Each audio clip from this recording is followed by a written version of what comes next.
주님께서 이제 겟세마네에서 기도하시고 제자들과 함께 일어나서 함께 가자라고 하실 그 말씀을 하실 때 열둘 중 하나, 열둘 중에 하나, 열두 제자 중에 하나죠.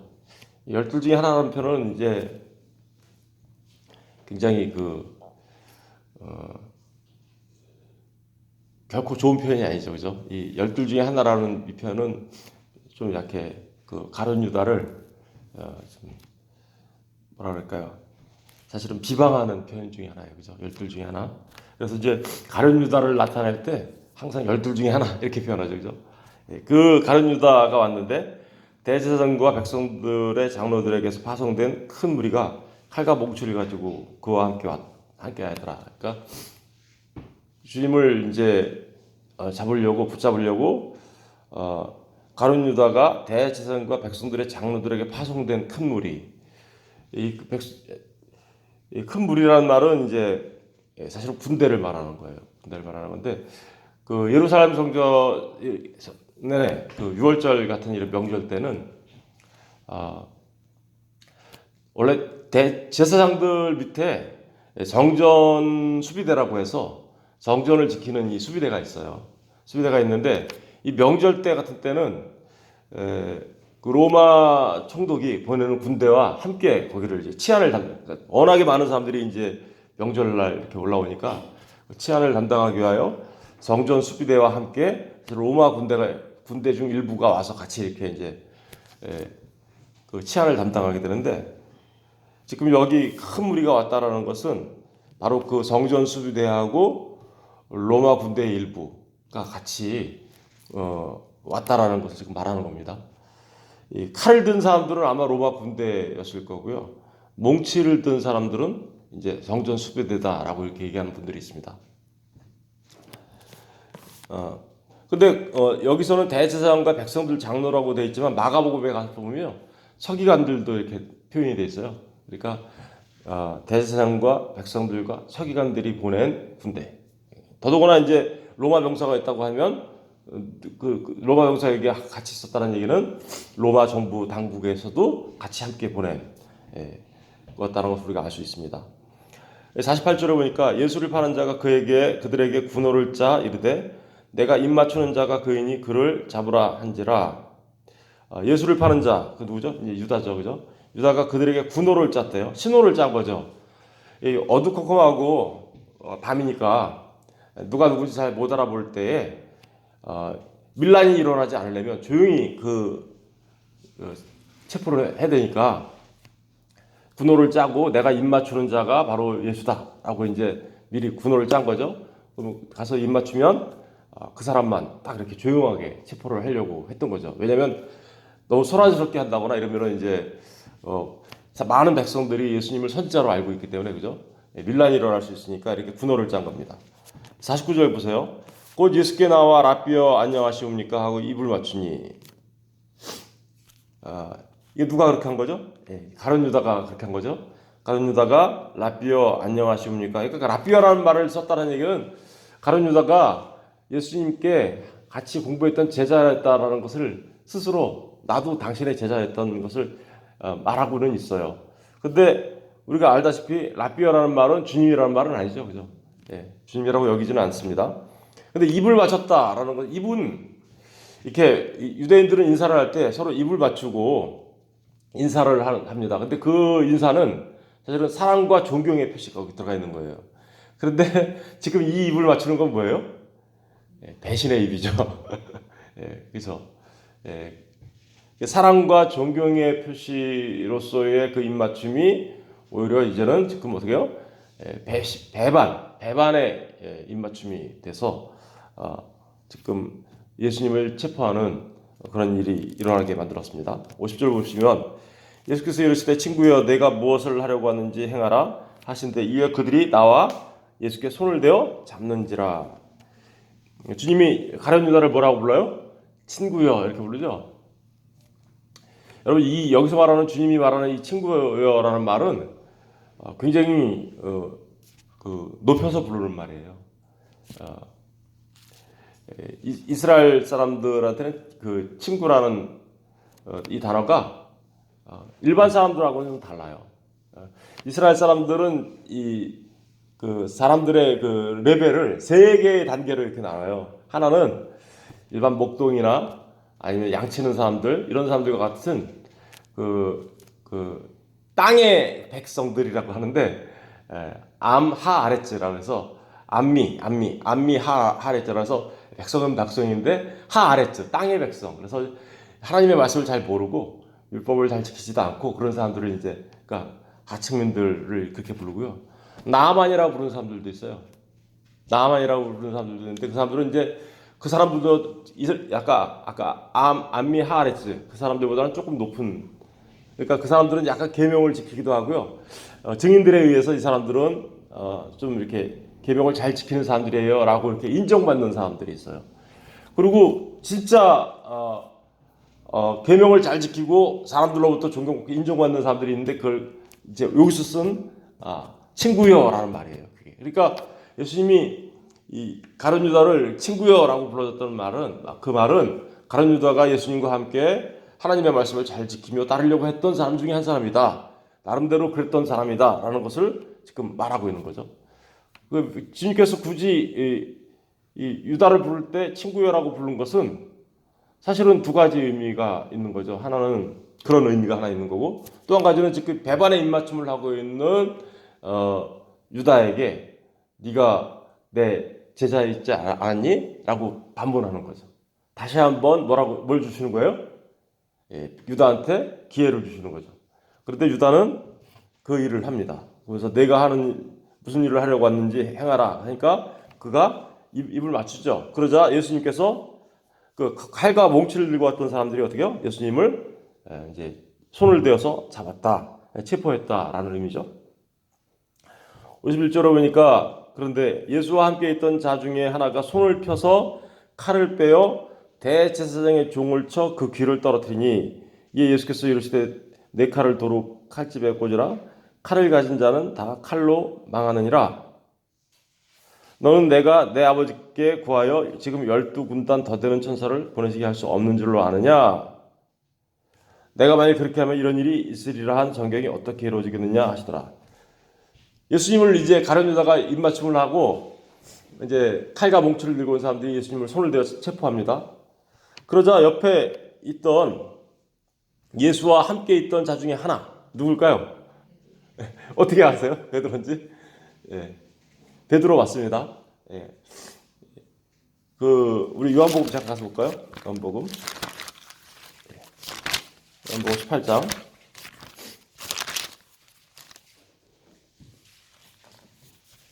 요한복음 18장 10절을 읽어보세요. 읽어볼게요. 18장 10절. 다 같이 읽어볼게요. 시작. 이에 시몬 베드로가 칼을 가졌는데 그것을 빼어 대제사장의 종을 쳐서 오른편 귀를 베어버리니 그 종의 이름은 말고라. 옆에 있던 자가 하나가 누구였어요? 그러니까 베드로였어요. 베드로가 칼을 가졌어요. 그것을 빼어 대제사장의 종을 쳐서 오른편 귀를 베어버렸다. 어떻게 오른편 귀만 이렇게 딱 베었는지 모르겠지만 그 오른편 귀가 베어진 사람의 이름이 뭐래요? 말고라고 하죠. 대제사장의 종이라고 합니다.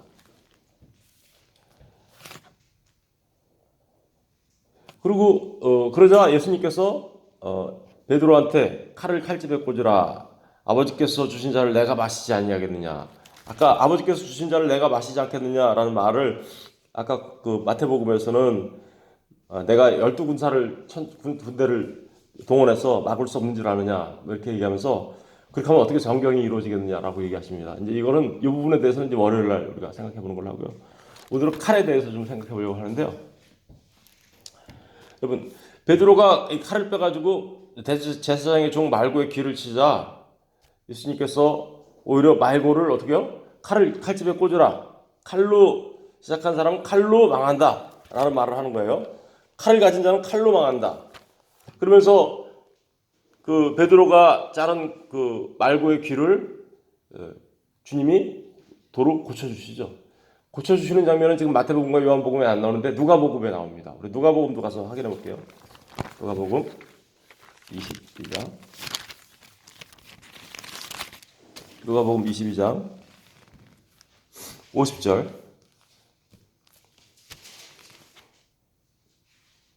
다시 읽어볼게요. 시작. 그 중에 한 사람이 대제사장의 종을 쳐 오른쪽 귀를 떨어뜨린지라 예수께서 일러 이르시되 이것까지 참으라 하시고 그 귀를 만져 낫게 하시더라. 그러니까 한 사람 베드로가 귀를 떨어뜨렸어요. 그러자 예수께서 이르시되 이것까지 참으라 하시고 그 귀를 만져 낫게 하시더라. 그러니까 이제 베드로가 이제 우리가 상황을 이제 다 파악했죠, 그죠? 예, 베드로가 주님을 잡으려고 하는 그 신호에 따라서 가룟 유다의 신호에 따라서 칼과 몽치를 든 사람들이 주님을 잡으려고 하죠. 그러자 베드로가 칼을 뽑아가지고 대제사장의 종 말고의 귀를 오른쪽 귀를 자릅니다. 그러자 주님께서 칼 가진 자 칼로 망한다 그러면서 칼집에 도로 꽂아라라고 얘기하면서 말고의 귀를 어떻게 고쳐주시죠. 말고는 어떻게 됐을까요? 그 후에 엄청나게 놀라운 기적을 경험한 거잖아요. 그죠? 자기 귀가 지금 칼에 잘려 나갔다가 예수님이 도로 이렇게 붙여준 거잖아요. 엄청난 기적을 경험한 거잖아요. 성경에는 안 나와요. 그 후에 어떻게 됐는지. 그런데 다른 여러 가지 그 학설들에 의하면 말고는 여전히 자기가 가던 길을 갔다. 자기가 가던 길을 갔다라는 게 뭐예요? 예수님을 잡으러 왔던 그 길로 계속해서 갔다. 돌이키지 않았다라는 거죠. 저 같으면 예수님이 자기 길을 이렇게 고쳐주면 확 돌이켜서 예수님의 제자가 될 것 같잖아요. 근데 그렇지 않고 자기 길로 그냥 갔다라고 얘기합니다. 그래서 사실은 인간이 그래요. 인간이 엄청나게 많은 그 기적들을 경험하고 그런다고 해서 믿음이 생기는 건 아니라는 거예요. 오늘날 그 많은 사람들이 막 기적을 경험하고 뭘 은사를 받아서 무슨 은사로 체험을 하면 하나님 제 주님의 믿음이 강화돼 가지고 예수님을 잘 따르게 될 거다라고 얘기하는데 그렇지 않습니다.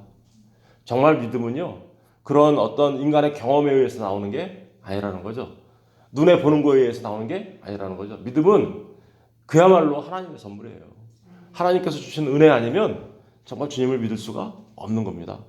우리가 그런 부분들을 좀 이제 잠깐 생각해 봤는데 이제 궁금한 게 있어요. 베드로는 도대체 칼이 어디서 났을까요? 네?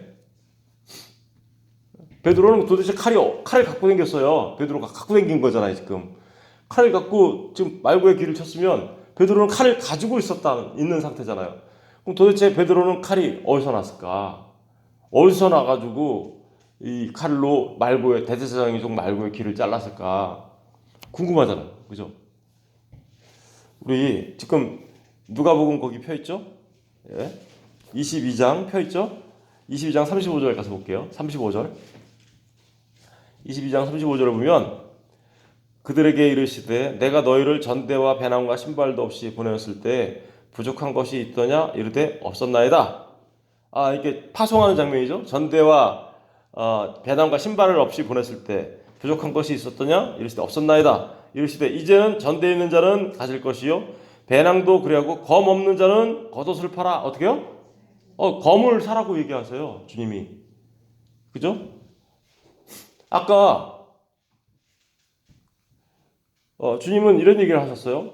칼을 가진 자는 칼로 망할 거야 라고 했는데 오히려 제자들을 파송하면서 이제부터는 어떻게 해요? 전대에 있는 자는 가질 것이요 배낭도 그리하고 검 없는 자는 겉옷을 팔아 살지어다. 내가 너희에게 말하노니 기록된 바 그런 불법자의 동료로 여김을 받다 한 말이 내게 이루어져야 하리니 내게 관한 일이 이루어져 감이니라. 여러분 베드로가 칼 갖게 된 건 뭐예요? 그러니까 주님이 검 없는 자는 겉옷을 팔아서 칼을 가져야 돼. 그랬더니 38절 보세요.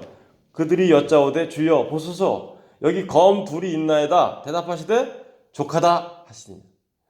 이미 주님은 뭐라고 하고 있어요. 지금서부터는 그동안에는 너희가 전대에 없어도 배낭 신발 없어도 괜찮았는데 앞으로는 그런 거 준비해서 가지고 다녀. 검 없는 자는 검을 네 겉옷을 팔아서라도 사라고 얘기하다 베드로가 검 여기 있습니다 이렇게 얘기한 거죠. 제자들이 두 자루가 있어요 라고 얘기한 거죠. 그래서 주님이 족하다 됐다 이제 이렇게 얘기하죠. 그럼 베드로가 갖고 있던 검은 어디서 난 거예요? 이때 이 검이겠죠. 근데 참 신기해요.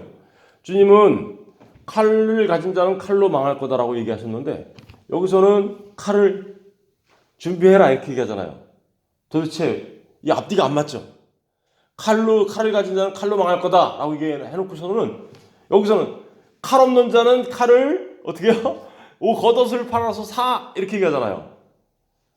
앞뒤가 안 맞아요 이게. 그래서 도대체 왜 그러셨을까? 왜 그러신 것 같아요? 왜 제자들은 칼을 가지고 칼로 하는 자는 칼로 망한다라는 얘기는 그 안에는 굉장히 중요한 의미가 들었어요. 그래서 이 얘기는 이제 월요일 날 얘기할 건데 오늘은 여기에 초점을 맞춰보자고요. 왜 주님은 칼을 사라고 했을까? 그죠? 왜 주님은 칼을 사라라고 하셨나? 이 부분에 초점을 맞춰서 한번 생각해 볼게요. 왜 그럴까요? 답이 거기 나와 있어요. 37절에. 37절에 나와 있죠? 뭐라고 되어 있어? 우리 다 같이 한번 읽어볼게요. 시작. 내가 너희에게 말하노니 기록된 바 그는 불법자의 동류로 역임을 받았다 한 말이 내게 이루어져야 하리니 내게 관한 일이 이루어져 감이니이다. 그러니까 칼을 사야 되는데 칼을 가져야 되는 이유가 뭐냐면 그는이 누구죠? 메시아는 불법자의 동류로 어떻게요? 역임을 받아야 된다. 불법자의 동류로 역임을 받아야 된다. 그러니까 이게 뭐예요? 불법자라는 건 뭐예요? 칼을 갖고 강도짓하고 이런 자들과 같은 부류로 역임을 받아야 된다라는 거죠. 한 말이 내게 이루어졌는데 이 얘기가 어디서 나오는 얘기일까요? 이사야서 53장에 나오는 말씀이에요. 이사야서 53장 우리 이사야서 53장 가서 볼게요. 이사야서 53장 이사야서 53장 12절을 보세요. 1034페이지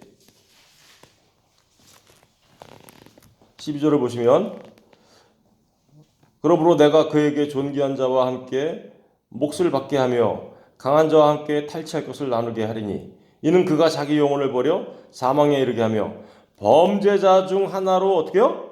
헤아림을 받았습니다. 그러나 그가 많은 사람의 죄를 담당하며 범죄자를 위하여 어떻게요? 주님이 자기 영혼을 버려 사망에 이르게 됐는데 그렇게 이유가 뭐예요? 범죄자 중에 하나로 어떻게요? 헤아림을 당했다. 아까 불법자와 동류로 역임을 받았다. 이런 얘기죠. 주님이 죄 있으신 분이신가요? 주님은 죄가 없으신 분이에요. 죄가 없으신 분인데 주님이 십자가에 달려 죽으시는 그때에 그분은 죄를 담당하셔야 돼요. 죄를 담당하시기 위해서는 마치 주님 죄 없으신 그분이 누구처럼 죽어야 돼요? 죄인의 모습으로 죽어야 된다라는 것을 불법자와 동류가 된다. 그리고 범죄자 중에 하나로 헤아림을 받는다. 그러니까 생각해 보세요. 골고다 언덕에 세워졌던 십자가가 세 개가 있었어요. 그 중에 오른편 강도, 왼편 강도. 그리고 가운데 주님이 섰죠. 누구처럼 헤아림을 받은 거예요? 강도처럼 헤아림을 받은 거예요. 이게 불법자들과 동류로 헤아림을 받은 거죠. 그런데 주님은 본래 어떠신 분이에요? 죄 없으신 분이라고요. 그런데 그 죄 없으신 그분이 불법자와 동류로 헤아림을 받아 죄 있는 모양으로 이 땅에 오셔서 죄는 없으시나 죄 있는 모양으로 이 땅에 오셔서 죄 있는 불법자들로 역임을 받고 십자가에 달려 죽으셔야 했기 때문에 그런 거죠. 그래서 칼이 필요했던 거예요. 그래서 칼을 준비해. 내가 불법자와 동류로 역임을 받으려면. 그러니까 지금 칼을 사라고 했던 그 이유는 칼로 하나님의 나라를, 다시 말하면 주님의 나라를 세우겠다라는 게 아니에요. 힘으로 뭘 해보겠다라는 거 아니에요. 월요일 날 생각해 볼 거지만. 그게 아니라 지금 칼을 가지고 있는 이유는 단 한 가지 이유예요. 죄 없으신 주님이 불법자와 동류로 역임을 받아 마치 범죄자 중에 하나로 헤아림을 받아 십자가에 달리시기 위한 것이었다. 그리고 그 일을 통하여 주님이 뭘 담당하는 거예요? 죄를 담당하시는 거예요. 죄를 담당하시는 거고, 그래서 우리 많은 범죄자들을 주님이 죄를 담당하심으로 인하여 그들을 구원해내시기 위한 일이었다라는 것을 지금 말하는 거죠. 여러분, 죄 없으신 주님이 죄인인 우리의 모습으로 와서 십자가에 달려 죽으심으로 진짜 죄인인 우리를 그 죄로부터 구원해내신 거죠. 이 일을 하시기 위하여 칼을 준비해 라고 얘기하신 거예요. 불법자와 같은 동류로 여김을 받으시기 위하여. 그래서 그 이사야 선지자가 예언했던 그 일이 지금 어떻게 하고 있어요? 성취되어지고 있는 거죠. 그래서 그 일이 이루어져야 되는 거야. 그러려면 칼이 필요해. 그러니까 칼 두 개를 겉옷을 팔아서 준비해라고 얘기했던 것이죠. 이 얘기를 한마디로 정리해주고 있는 말씀이 있는데 우리 고린도후서 5장 가서 볼게요. 고린도후서 5장.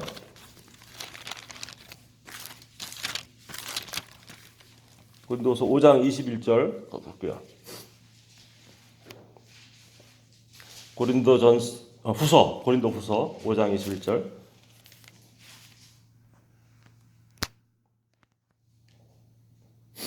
고린도후서 5장 21절을 다 같이 읽어볼게요. 시작.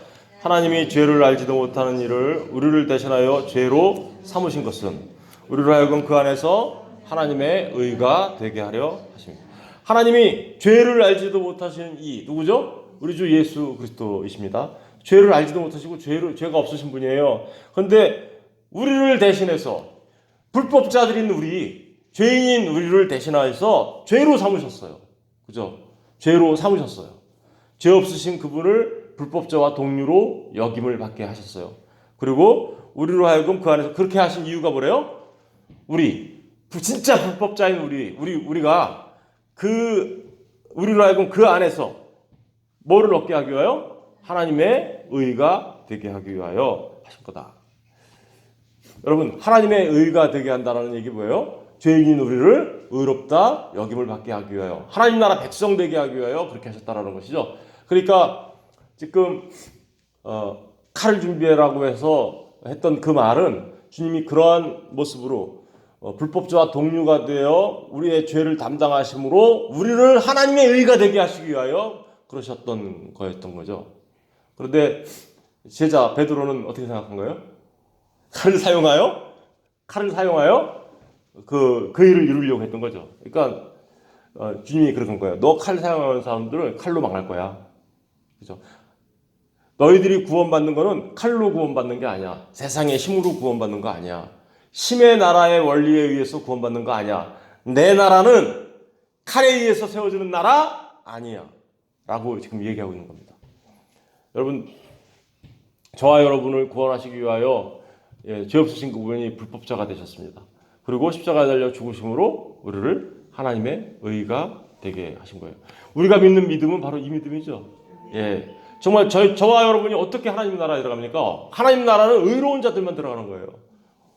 우리는 도무지 의로워질 수 없잖아요. 그런데도 불구하고 우리가 하나님으로부터 의롭게 여김을 받을 수 있는 것은 주님이 우리의 불법자와 동류가 되어 십자가에 달리셨기 때문에 우리가 이제 하나님 나라의 의를 얻게 되어 하나님 나라에 들어가는 백성이 되게 하는 거죠. 로마서 잠깐 3장 가서 볼게요. 로마서 3장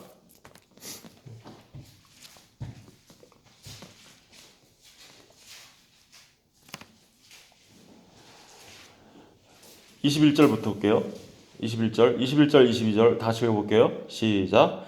이제는 율법에 하나님의 한 의가 나타났으니 율법과 선지자들에게 증거를 받은 것이라 곧 예수 그리스도를 믿음으로 말미암아 모든 믿는 자에게 비치는 하나님의 의니 차별이 없느니라. 하나님의 의 또 나오죠 여기, 그죠? 근데 모든 누구한테 준대요? 하나님의 의는 예수 그리스도를 믿음으로 말미암아 모든 믿는 자에게. 그러니까 차별도 어떻게요? 없어요. 남자든 여자든 노인이든 아니든 헬라인이든 아니면 이스라엘 유대인이든 그 누구든 그리스도 예수를 믿는 사람들은 예수 그리스도께서 하나님께서 주시는 그 하나님의 의를 입게 되어 구원을 얻게 되는 거야. 그렇게 해서 그렇게 구원받아 하나님 나라 백성 되는 거야 라는 것을 말하고 있는 겁니다. 저와 여러분 모두를 구원하시기 위하여 불법자의 동류로 여김을 받으신 주님, 여러분 그 주님의 십자가가 아니면 우리 도무지 하나님 나라의 백성 될 수 없고, 당연히 우리는 마땅히 심판을 받아 저 지옥 불못에 던져져도 아무런 할 말이 없는 죄인들이었어요. 그죠? 그런데 이 엄청난 사랑과 엄청난 놀라운 은혜를 우리에게 주시기 위하여 주님은 기꺼이 죄 없으신 그분이 불법자와 동류로 여김을 받으시고 십자가에 달려 죽으셨습니다. 네, 기도하시겠습니다.